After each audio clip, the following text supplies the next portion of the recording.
Hello everyone, welcome to this amazing platform of our channel पेशेवर competitive examinations and I am Piyush. तो अभी आपका IBPS clerk का 12 दिसंबर का शिफ्ट 2 का एग्जामिनेशन आपका हो चुका है। तो यहाँ पर हम बात करेंगे आपका एक एक करके कैसे क्या आपका पैटर्न चल रहा है अभी और किस कौन से टॉपिक से आपके क्या क्वेश्चंस बन रहे हैं। ठीक है, तो सबसे पहले बात करते हैं रीजनिंग की। सीधा टू द पॉइंट बात करेंगे, ज़्यादा हम यहाँ पर टाइम अपना वेस्ट नहीं कर रहे होंगे। ऑलराइट, तो रीजनिंग का देखो सबसे पहले वेट अ सेकेंड, चलो रीजनिंग पे आते हैं। तो सबसे पहले इसमें आपका अगर मैं पजल्स की बात करूं, ठीक है, पजल आपकी कौन कौन सी पूछी गई है। तो देखो सबसे पहले तो आपकी एक पजल पूछी गई है मंथ बेस्ड आपका शिफ्ट 1 में भी पूछी गई है और शिफ्ट 2 में ऑलरेडी आपकी आ रखी है। और ये आपका ना कितना मंथ बेस्ड था, तो 7 मंथ बेस्ड था। ठीक है, 7 मंथ के ऊपर बेस्ड आई थी ये पजल। और फिर आपका ईयर बेस्ड भी आई हुई है। एक आई है ईयर बेस्ड, जिसमें कि आपका ईयर ना 2020 का बेस था। ठीक है, बेस ईयर आपका कौन सा था, 2020, ये था आपका base year. Now coming to the next puzzle, यहाँ पर आपका सर्कुलर आई थी। ठीक है, फर्स्ट वाले में आपका लीनियर आया था, इसमें आपका सर्कुलर जो है अरेंजमेंट आया था। एंड अगर मैं आपसे बात करूं, एक और यहाँ पर आपका बॉक्स पर आई थी। ठीक है, बॉक्स में जो आपका टॉप एंड बॉटम का रहता है, टॉप एंड बॉटम का, क्लियर है।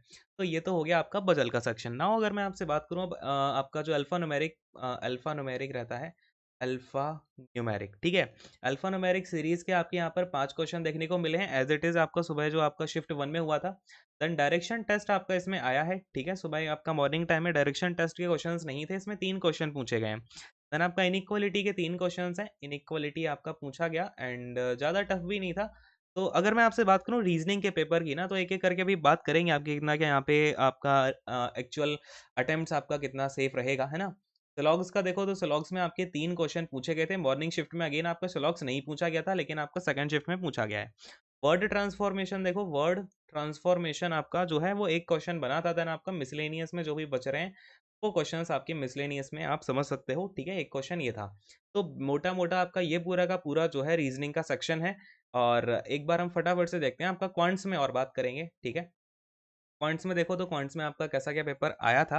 क्वांट्स की बात करूं तो लेवल ना क्वांट्स का टफ था, मैं पहले ही बता दूं आपका लेवल टफ था। ऐसी बात नहीं है कि कुछ लोग मैंने देखा इजी बोल रहे हैं, लेकिन एग्जाम टाइम में अगर आप गिवन टाइम में गिवन प्रेशर में एग्जाम हॉल में जाके उस पेपर को अटेम्प्ट करोगे तो पेपर का लेवल कहीं ना कहीं टफ ही लगेगा।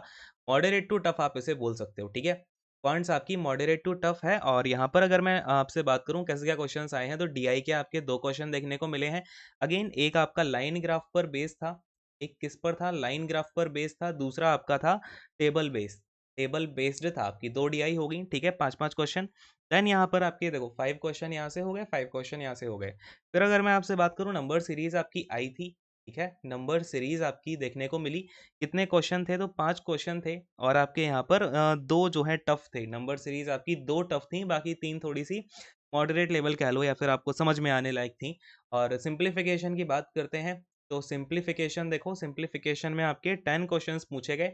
कैलकुलेटिव सिंप्लीफिकेशन आ रहा है। ठीक है, तो ये भी ध्यान में रखो, ये सारी की सारी चीज़ें जो है आपको सफ़र करनी पड़ सकती हैं।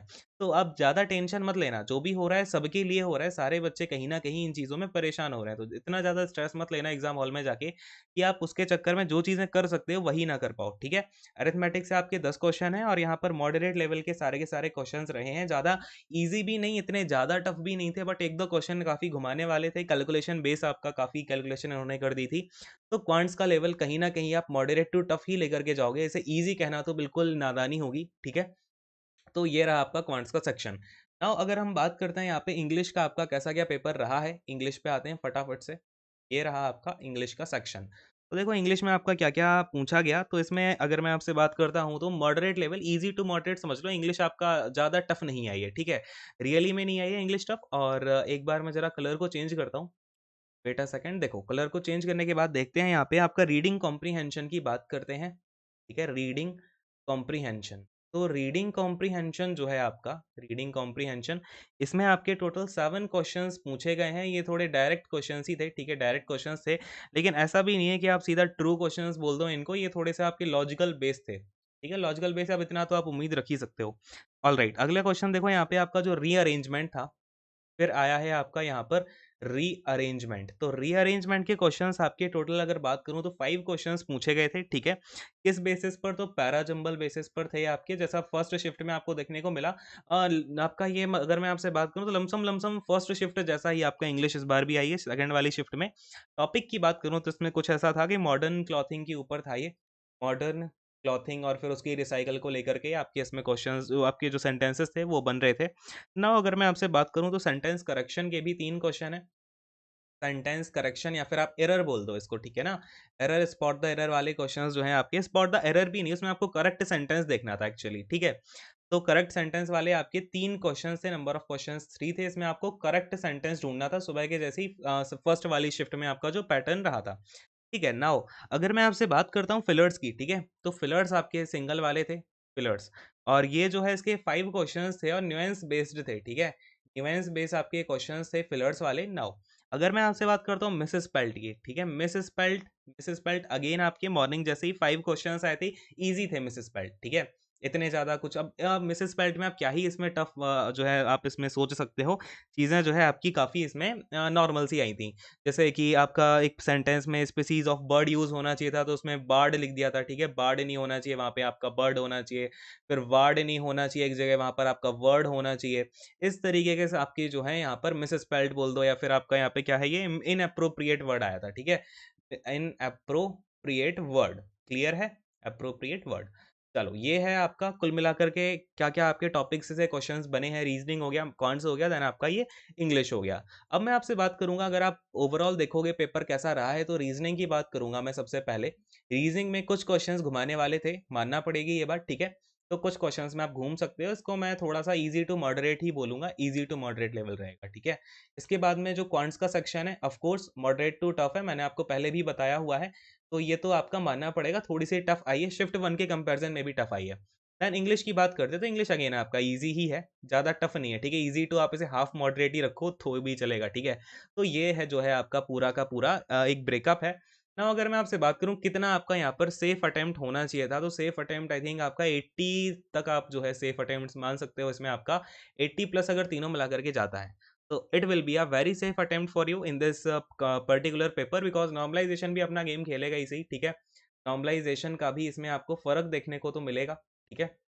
तो ये कुछ सारी की सारी चीज़ें हैं और वैसे भी जो बाद वाले पेपर होते हैं ना, उनमें कहीं न कहीं आपको यहाँ पे टफ़नेस का लेवल आ ही जाता है। जैसे आपने जो फर्स्ट वाले डे का एग्ज़ाम था, आई थिंक 5th को हुआ था ना आपका पहला एग्ज़ाम, तो 5th वाले जो 5th या 6th जब भी हुआ था आपका जो पहले दिन का एग्ज़ाम था, तो उसमें कहीं न कहीं लेवल थोड़ा-सा नीचे ही था। लेकिन अब आप देख रहे हो शिफ्ट 3 आई थिंक आते-आते ही एग्ज़ाम का लेवल और बढ़ जाएगा और थर्ड शिफ्ट आपको थोड़ी-सी दिक्कत देने वाली देखी जा सकती है। अब देखते हैं खैर आपका क्या जो है यहाँ पर एनालिसिस निकल के आता है थर्ड शिफ्ट का, ठीक है? फिर उसका देखेंगे। तो ये कुछ सारी की सारी चीज़ें हैं। आई होप कि आपने अगर एग्ज़ाम दिया है तो बढ़िया ही दिया होगा, है ना? और अगर आप अपने साथी जो भी आपके और जिनका भी एग्ज़ामिनेशन है उनको कुछ टिप्स देना चाहते हो तो नीचे कमेंट करके बता सकते हो एंड अगर आपका एग्ज़ामिनेशन है तो all the best. Thank you so much. God bless you all. Take care and bye bye.